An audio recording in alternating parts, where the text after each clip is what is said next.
Well, yesterday a shocking incident occurred in the Supreme Court of India, and it was from all across the incident that was condemned.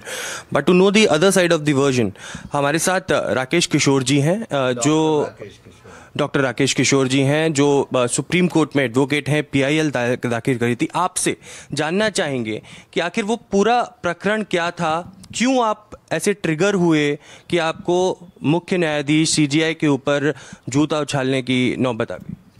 नहीं, पहली तो बात ये कि ये जो कुछ हुआ, ट्रिगर हुआ या नहीं हुआ, क्या हुआ क्या नहीं हुआ, इन सब बातों को जाने दीजिए। ये मैंने कहीं कुछ भी नहीं किया, परमात्मा की जैसी मर्जी वैसा हुआ। मैंने अपने आप से कुछ नहीं किया, मैं करता नहीं हूँ। मैं इस बात को जानता हूँ कि मैं केवल साक्षी हूँ। हाँ, लेकिन 16 सितंबर को जब चीफ जस्टिस गवई की अदालत में एक पीआईएल लगी थी, वो मेरी दायर की हुई नहीं थी, किसी और ने दायर की थी, मुझे उसका नाम भी नहीं पता। उन्होंने पीआईएल दायर की थी कि भाई खजुराहो एमपी में, मैं भी वहाँ 3-4 दफ़े उस जगह जा चुका हूँ, वहाँ पर एक मूर्ति है 7 फुट की विष्णु भगवान की, जिसको आक्रमणकारियों ने, आक्रांताओं ने, जिन्होंने हिंदुस्तान पे कई बार आक्रमण किया, आप सब जानते हैं कौन थे वो। उन्होंने ज़्यादातर मंदिरों की मूर्तियाँ, ये खजुराहो ही नहीं, पूरे हिंदुस्तान की बहुत सी मूर्तियाँ आप देखेंगे तो मंदिरों को उन्होंने खंडित किया, अपवित्र किया।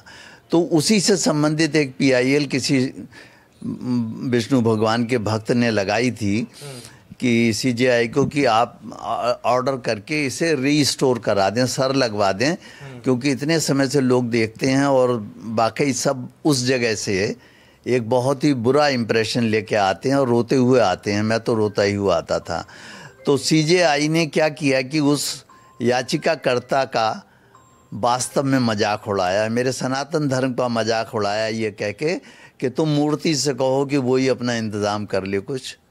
तुम इतने बड़े भक्त हो विष्णु के, तो तुम वहाँ जाके मेडिटेट करो, प्रेयर करो, वो ही अपना इंतज़ाम खुद कर लें। इतना ही नहीं, अन्याय ये किया इतनी बड़ी पद पे बैठ के कि उसको बेचारे याचिकाकर्ता की याचिका भी खारिज कर दी। नॉट दिस ओनली, अभी जब मॉरिशस गए तो मॉरिशस में भी बयान दे दिया कि बुलडोज़र से देश नहीं चलेगा। अरे भाई, मैं बरेली में ही पैदा हुआ हूँ, बरेली में ही पढ़ा लिखा हूँ, बीएससी मैंने वहीं बरेली कॉलेज से किया है।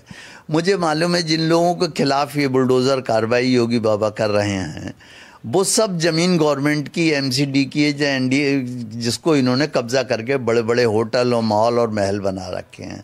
अगर उस पर बुलडोज़र नहीं चलेगा तो क्या योगी जी फूल बरसाएंगे, और फिर इसके बाद मज़ा ये कि वो आके सड़कों पे पत्थर बरसाएंगे, पुलिस के ऊपर भी कार्रवाई करेंगे। जी, सीजीआई ने लेकिन उस दिन के बाद ये भी बोला कि वो तमाम धर्मों का, सभी धर्मों का सम्मान करते हैं और किसी का भी अपमान नहीं कर रहे हैं।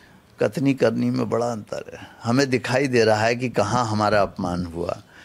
और फिर उतना ही नहीं, कंटिन्यूटी देखें आप कि मॉरिशस में जाके अभी आप बोल रहे हैं